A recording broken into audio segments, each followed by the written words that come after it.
First to Libya, a country racked by conflict since the end of Muammar Gaddafi's 40 years in power. The country is split between the UN-recognized government in Tripoli and rival authorities in the east, both backed by armed forces and foreign governments. There is currently a ceasefire, but chaos and instability have pushed almost 17,000 people to make the perilous journey across the Mediterranean to Europe this year alone. Well, as part of efforts towards lasting peace, Germany and the UN are hosting a conference which is bringing together the US Secretary of State Antony Blinken, as well as the Libyan transitional government and other foreign ministers. One of the main goals is to secure the removal of thousands of foreign mercenaries currently in Libya. It's very, very good to be here in Berlin. Especially good to be here because we have an important conference bringing together international and Libyan partners in, I think, a moment of opportunity to reinforce the support of the international community for Libya as it moves forward toward elections, sustaining the ceasefire, getting foreign forces out of the country, and continuing the support of the international community.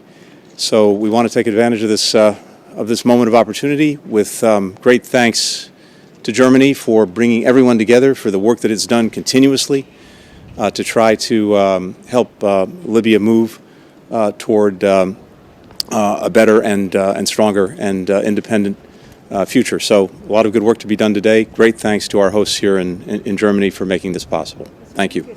Thanks. And that's the US Secretary of State there, Antony Blinken. Well, for more on this, I'm joined now on the line from London by the Director of the Royal African Society, Dr. Nicholas Westcott, who was a British High Commissioner in several African countries. Thank you very much indeed, Dr. Westcott, for joining us. First of all, describe for us what you know the conditions in Libya to be like at the moment. We've heard it described like a frozen conflict with an uneasy balance of power, with all the foreign interference as well. Would you agree with that description? Broadly, yes. It's good to be with you again, Charles. The situation in Libya goes back 10 years, when, in the wake of the Arab Spring, Gaddafi ousted, in effect, and killed following a foreign intervention, bombing by the NATO allies of his position. But in the 10 years since then, it has been proven impossible to achieve domestic stability. And whereas initially the conflict was within Libya, between Libyan groups, gradually outsiders have been sucked in. And this includes the Egyptians, who border to the east, who obviously have a vital interest in the stability of their border, very concerned that a Libya in chaos would allow Islamic extremists, terrorists, to take root there. And in the west, around Tripoli, government of national accord installed itself, or was installed following a UN attempt to broker a peace, but effectively became only controlling the western portion of that, dominated not just by Tripoli but by Misrata, who have historic links to Turkey, who then were concerned that the eastern, as led by General Haftar, backed by Egypt and the UAE, were beginning to take over the whole of the country, and Turkey then supported its clients in the east, in Misrata and Tripoli, to push them back. And increasingly, these external factors became decisive. The Russians also, friends of General Haftar, had to have sent mercenaries on their side to back up his team. And the battle has swayed backwards and forwards across the deserts and controlling the various oil fields. The oil fields have largely still continued to operate. The money has come into the Libyan National Oil Company. And the Libyan National Oil Company have distributed the money to both sides, relatively impartial way, you might say. But it has fueled the conflict. That is Libya's main source of income. As long as the money has come in, they have carried on fighting. Now, that reached an impasse last year when reinforced push from General Haftar was halted with greater Turkish intervention, including bringing in some Syrian mercenaries to help support the government of national accord in Tripoli, and a stalemate was reached. And finally, at this point, the UN peace process began to get some traction. And many of the Libyans who were fed up of the permanent instability, not that many people were killed, but the situation was inherently unstable, people unable to go on doing their business. So in some corners of Libya, normal life appeared to be carrying on, but it was not really normal life. And a political settlement is essential if the country is to resume its progress. That requires the Libyans themselves to reach agreement between East and West, and the UN facilitated a process that has created a transitional government of national unity that both sides have subscribed to.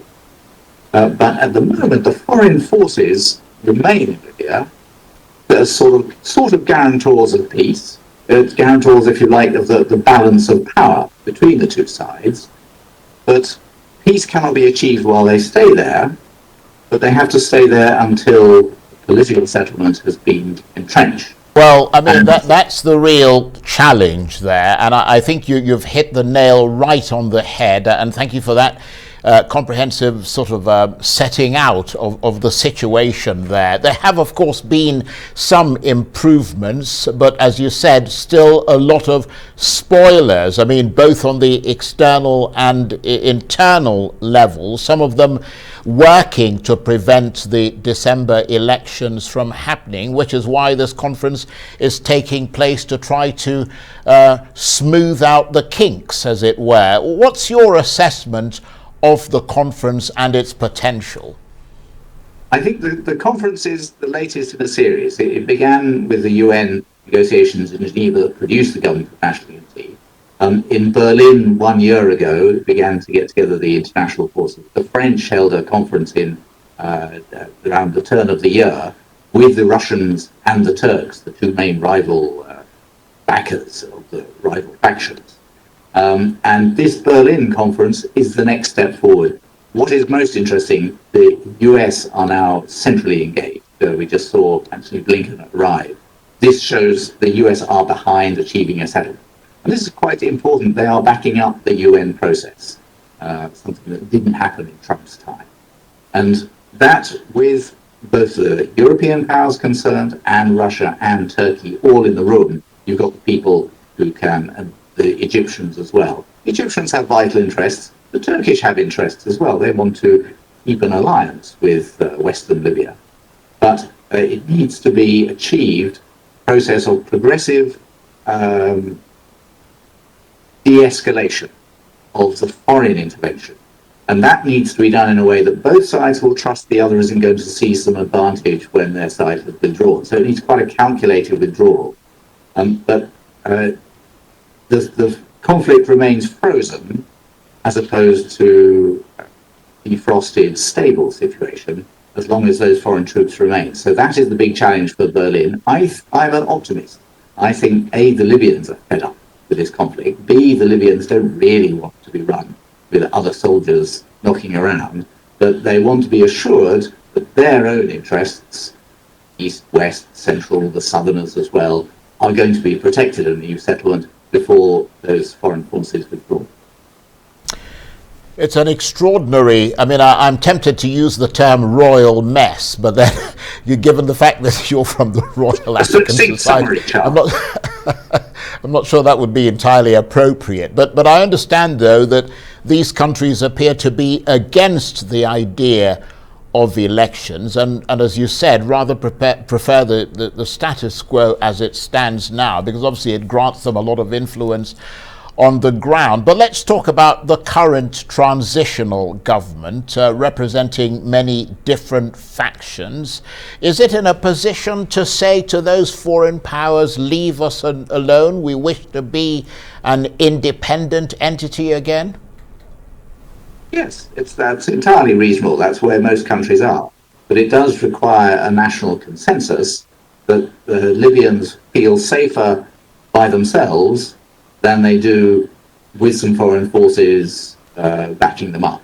Your point about elections is really important, because we tend to think of elections as the way out of a crisis, but in delicate situations where the balance of power needs to be assured for both sides to feel comfortable with a settlement, sometimes elections can destabilize that, because they're based on the assumption that whoever wins the majority takes control.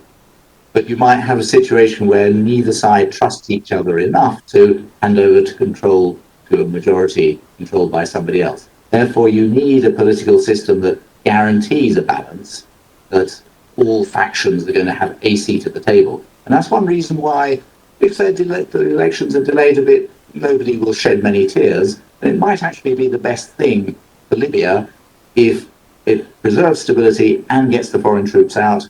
We need to give a bit more time before the elections take place. Elections are not the be-all and end-all. Political stability is the first part. Well, I mean, it's just listening to you and your analysis there. It sounds like there's a lot riding on today's conference in Berlin. I mean, chief of which is how to, get rid of all these interfering foreign troops. I mean, that's the tricky one, isn't it? Yes, there will not be a magic solution at the end of this conference. But as long as the process is continuing to move forward and we are getting towards some kind of agreement, there will need to be another conference in due course, but it's moving forward. It's not falling back. So I will be very happy if this conference reaches an agreement that there should be a gradual drawdown, that the electoral preparations should continue, even if the date is not guaranteed. It should be targets to try and get everything ready for December, but both sides need to be comfortable. And the key thing in all this is the money. And there needs to be accountable control over the money, fair repartition of the oil revenue. That's what a lot of the fighting is about. Who's going to control the oil revenue? So there has to be a system that guarantees that, and then you will have a political settlement that folks can do. Right, okay. Well, we want to talk with you a bit more about Libya, so please stay with us. You're watching the Arise interview. Plenty more still ahead as we continue our focus on Libya and attempt to bring peace to that war-torn country. Stay with us.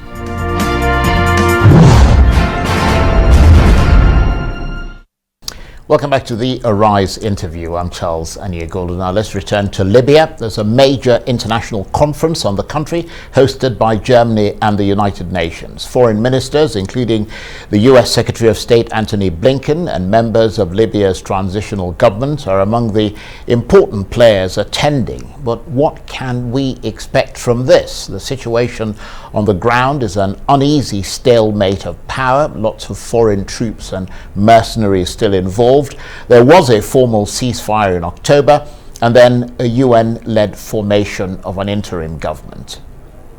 And Dr. Nicholas Westcott, who is the director of the Royal African Society and has been a High Commissioner for Britain across several countries in Africa, is still with me on the line from London. Thank you very much indeed for staying with us.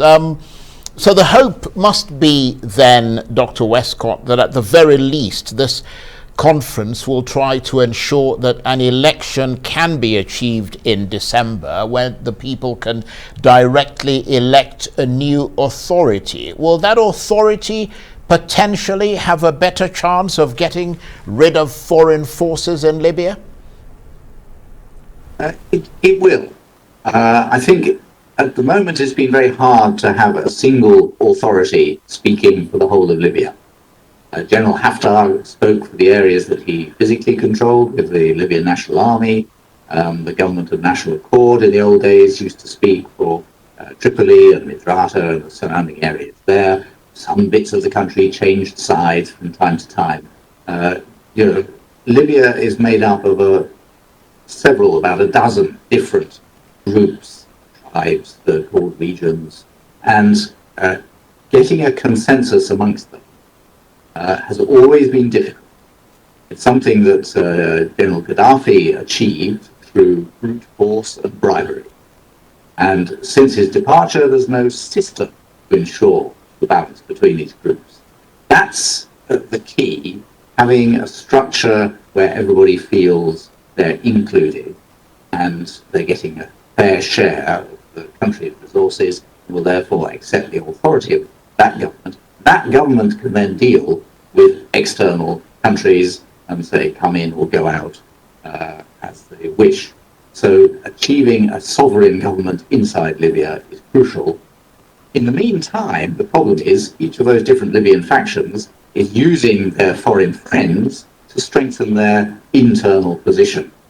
And they want them to stay until they're assured of their internal position within Libya. And then they'll let them go. So a government, the current government of national unity, is a huge step forward. It includes the whole Libya, is represented, but it doesn't yet carry authority, and it doesn't yet have entire control of the money.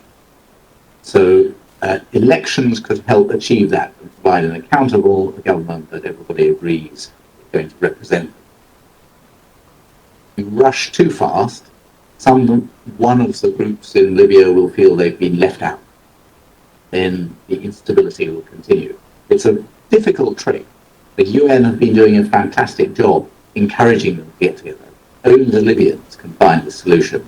And only once they've found the solution can they confidently tell the foreign parties to disappear.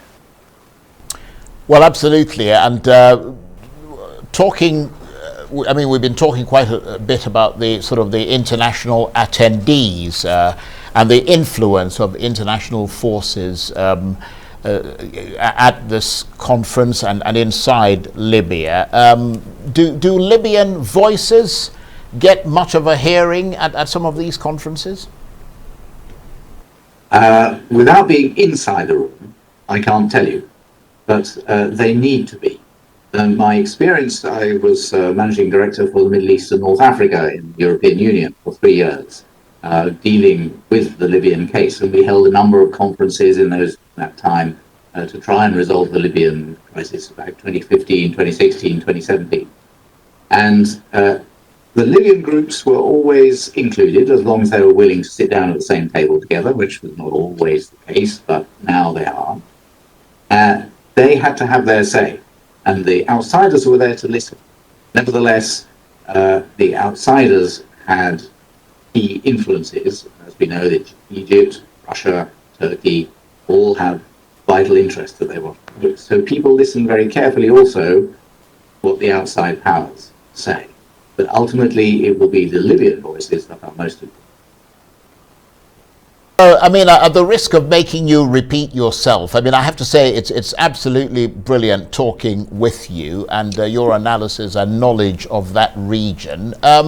What could or should happen at this conference? What sort of hope is there for the conference? The conference needs to do two things. Firstly, it needs to empower the Libyan participants, say, we rely on you now to reach an agreement amongst yourselves. We, the international community, expect you to reach an agreement amongst yourselves. Secondly, the international actors engaged with Libya, which includes Turkey, Egypt, UAE, but also European powers who have vital interests. It's just a short distance across the Mediterranean there, and the United States as guarantor of international security and with a presence in the Mediterranean. They all need to come and say, we now need you, Libyans, get a move on and agree this. And if you can, we will leave you in peace. But we expect you to do so. So it needs both the international community to say, we all agree that we're not just trying to feather our own nests or secure our own interests. We want you to achieve stability. And the Libyans to then demonstrate they are capable of doing this. So those are the two things we're looking for. We'll see how much progress they make towards those two objectives when we reach the end of the meeting. But as I say, it won't be a full step, but a solution, but I believe it will be a step forward. And Dr. Westcott, you were, of course, a British diplomat in Africa for many years. As you said, you also worked with the European Union looking at that sort of the North Africa desk. How much should the UK and other world powers bear some responsibility for the disintegration of that country? This is a vexed question, Charles, because the African Union claimed that they were on the brink of persuading Gaddafi to agree a peace deal when the NATO powers came in and started bombing, which then encouraged the opposition. Neither of those are provable propositions, that it was only the bombing that destabilized the country, nor is it provable that the African Union would have actually achieved a peace deal. So the external factor is important, because without the bombing, Gaddafi probably would have pursued the same policy that President Assad has in Syria. In other words, you get increasingly brutal with the opposition and with external support, keep yourself in power. And I'm not sure that would have been a better thing for Libya than the chaos that has ensued. It would have been extremely bloody. Far more people might have died. On the other hand, the instability in the country that followed the terrorist challenge that existed in Benghazi and further south have not been good for the Libyans or for the rest of the world. So it's a place to not get into if you can avoid it. There are other places around Africa, like the Horn of Africa, where there is a risk of falling into the same problem. Well, absolutely. We're going to be talking about the Horn of Africa in a moment with a defense and security analyst. But I want to thank you very much indeed, Dr. Nicholas Westcott, Director of the Royal African Society and former British High Commissioner in several African countries. Thank you very much indeed.